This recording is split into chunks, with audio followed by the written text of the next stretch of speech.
Assalamualaikum warahmatullahi wabarakatuh.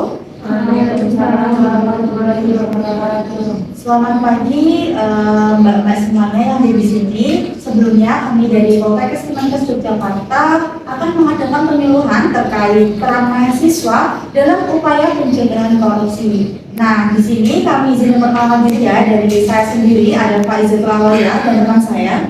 Saya Lydia Putri. Saya Nabil Aulia Rahman. Saya Laurencia Kristinatali. Saya tidak menggunakan hati. Saya Muhammad Muhammad Ubed. Baik, di sini nantinya kami akan kontraflow dengan mbak-mbak semua yang ada di sini selama 15 menit melakukan sesi pemateri dan nanti untuk 10 menit dilakukan sesi tanya jawab seperti itu. Apakah mbak-mbak di sini bersedia? Bersedia. Oke, langsung saja nanti saya akan dan teman-teman membawakan pemateri dan untuk refleksnya bisa dibagi terlebih dahulu. Baik, di sini ada refleks yang kami bagikan, bisa dibaca-baca, nanti jika ada pertanyaan bisa ditanyakan di akhir pemateri. Seperti itu. Baik, lanjut ke materi yang pertama.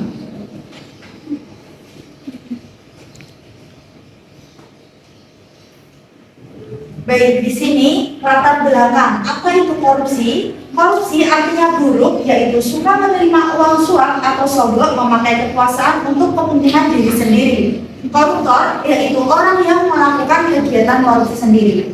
Selanjutnya, definisi korupsi. Korupsi adalah kejahatan yang luar biasa yang dimana perbuatan busuk seperti penggelapan uang, penerimaan uang sogok dan sebagainya yang merugikan dan dampaknya sangat luar biasa. Selanjutnya. Baik, di sini ada gerakan anti korupsi yang dimana berdasarkan Undang-Undang Nomor 30 Tahun 2002, pemberantasan tindak pidana korupsi dirumuskan sebagai tindakan untuk mencegah dan memberantas tindak pidana korupsi melalui upaya koordinasi, supervisi, monitor, penyelidikan. Selanjutnya ada penyidikan, penuntutan, dan pemeriksaan di sidang pengadilan dengan peran serta masyarakat berdasarkan peraturan perundang-undangan yang berlaku. Selanjutnya akan disampaikan oleh rekan saya. Selanjutnya berdasarkan Undang-Undang Nomor 30 Tahun 2002 menyiratkan bahwa upaya pemberantasan korupsi tidak akan pernah berhasil tanpa melibatkan peran 3 unsur utama, yaitu pertama pencegahan, penindakan, dan peran serta masyarakat. Selanjutnya ada peran mahasiswa dalam sejarah perjalanan gerakan anti korupsi. Mahasiswa mempunyai peranan yang sangat penting.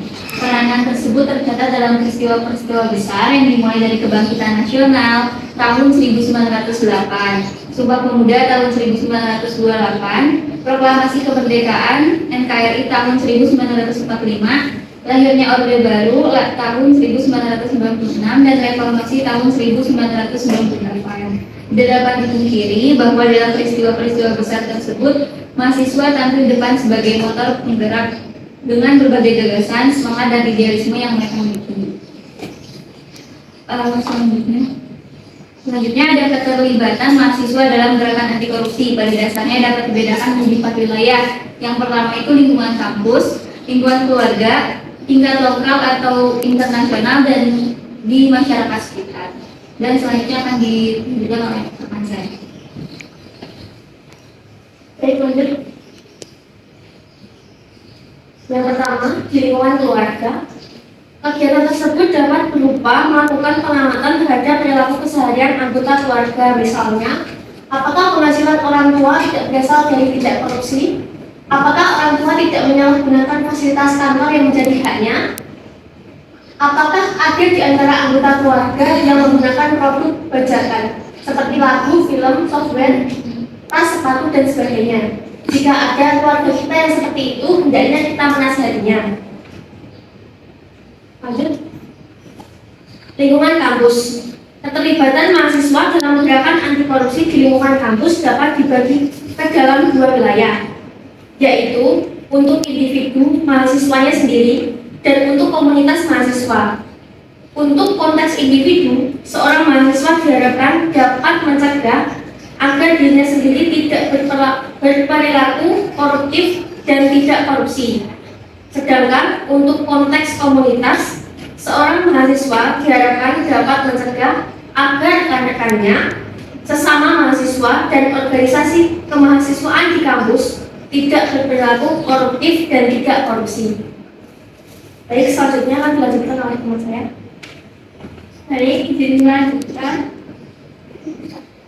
Kemudian di masyarakat sekitar, hal yang sama dapat dilakukan oleh mahasiswa atau kelompok mahasiswa untuk mengamati lingkungan di lingkungan masyarakat sekitar. Misalnya, apakah kantor-kantor pemerintah menjalankan fungsi pelayanan kepada masyarakatnya dengan salah satunya atau tidak. Sebagai contoh seperti pembuatan KTP, SIM, KK, laporan keluar, kehilangan, pelayanan pajak. Adakah biaya yang diperlukan untuk pembuatan surat-surat atau dokumen tersebut? Padarkah jumlah biaya dan apakah jumlah biaya tersebut resmi diumumkan secara transparan sehingga masyarakat umum tahu? Kemudian, selanjutnya di tingkat lokal atau internasional. Dalam konteks nasional, keterlibatan seorang mahasiswa dalam gerakan anti korupsi bertujuan agar dapat mencegah terjadinya perilaku koruptif dan tidak korupsi yang masif dan sistematis di masyarakat. Mahasiswa dengan kompetensi yang dimilikinya dapat menjadi pemimpin atau leader dalam gerakan masa anti korupsi baik yang bersifat lokal maupun nasional. Kemudian akan dilanjutkan oleh rekan saya. Nah, untuk kesimpulan besarnya yang bisa dipahami yaitu mahasiswa diharapkan dapat tampil di depan sebagai penggerak gerakan anti korupsi yang didukung oleh kompetensi yang dasar yang mereka miliki. Diharapkan mampu menjadi agen perubahan, mampu menyuarakan kepentingan rakyat, dan mampu mengkritisi kebijakan-kebijakan yang koruptif.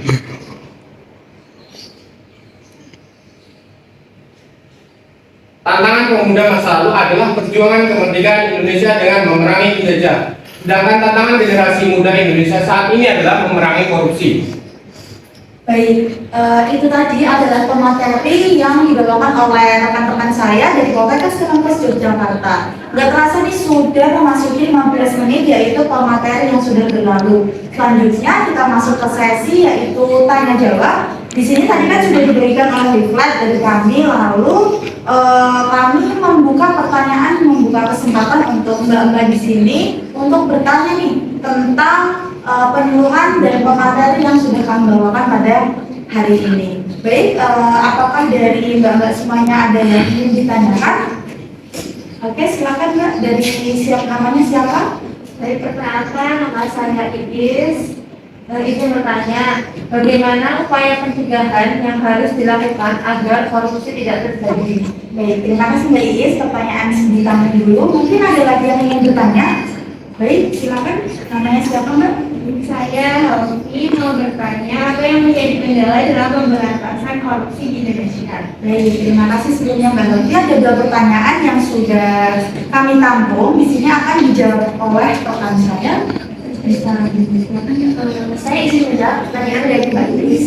Pertanyaannya, bagaimana upaya pencegahan yang harus dilakukan agar korupsi tidak terjadi? Baik, izin menjawab ya Mbak. Yang pertama, memperkuat Dewan Perwakilan Rakyat. Yang kedua, memperkuat Mahkamah Agung dan jajaran peradilan di bawahnya. Yang ketiga, membangun kode etik di sektor publik. Yang keempat, membangun kode etik di sektor parpol, organisasi profesi, dan asosiasi bisnis. Lalu yang kelima, meneliti sebab-sebab perbuatan korupsi secara berkelanjutan. Bagaimana Mbak? Apakah sudah jelas? Baik, terima kasih. Lalu yang selanjutnya, saya akan langsung menjawab pertanyaan dari Mbak Halvi ya. Betul. Pertanyaannya, apa yang menjadi kendala dalam pemberantasan korupsi di Indonesia? Itu Mbak? Betul. Baik, jawabannya, terdapat hambatan dalam melakukan pemberantasan korupsi, antara lain berupa hambatan struktural, kultural, instrumental, dan manajemen. Oleh karena itu, perlu dilakukan langkah-langkah untuk mengatasinya, antara lain mendesain dan menata ulang pelayanan publik, memperkuat transparansi, pengawasan, dan sanksi. Apakah sudah jelas, Mbak? Terima kasih, Mbak. Baik, terima kasih Mbak Sandra. Tadi pertanyaan sudah dijawab dan sekarang memasuki kita akan mengevaluasi nih pemahaman dari mbak-mbak yang ada di sini dan tadi kan sudah diberi leaflet, sudah dibacakan tentunya. Mungkin saya akan tunjuk dan bisa menyebutkan nama dan bisa mengevaluasi apa sih pemateri yang sudah dilakukan pada pagi hari ini. Oke, mungkin dari Mbak ini ada namanya siapa Mbak, bisa disebutkan? Nama saya Mbak Tiara. Oke, Mbak Tiara, di sini saya punya pertanyaan Mbak untuk mengevaluasi pengetahuan Mbak tentang pemateri yang sudah dibawakan pada pagi hari ini. Apa sih Mbak faktor penyebab internal korupsi itu sendiri? Mohon disebutkan. Untuk faktor internalnya tadi dijelaskan itu ada sifat tamak, sifat dalam diri manusia yang menginginkan sesuatu melebihi kebutuhannya dan selalu merasa berat. Terus yang kedua itu ada gaya hidup konsumtif, yaitu perilaku manusia yang selalu ingin memenuhi kebutuhan yang tidak terlalu penting sehingga tidak bisa mengimbangi pendapatan dan pengeluarannya. Oke, betul sekali. Boleh tepuk tangan dong Mbak Tiara.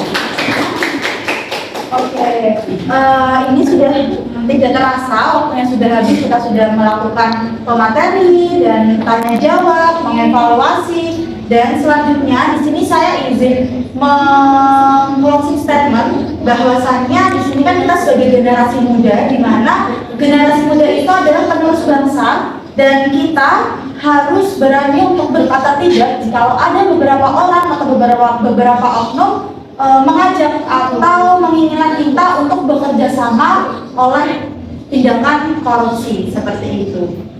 Baik, dari kami.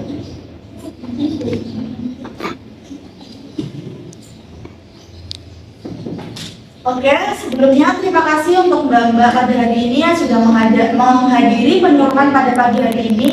Terima kasih atas waktunya dari kami Polres Kemenkes Yogyakarta. Kami undur diri. Terima kasih. Wassalamualaikum warahmatullahi wabarakatuh. Waalaikumsalam warahmatullahi wabarakatuh.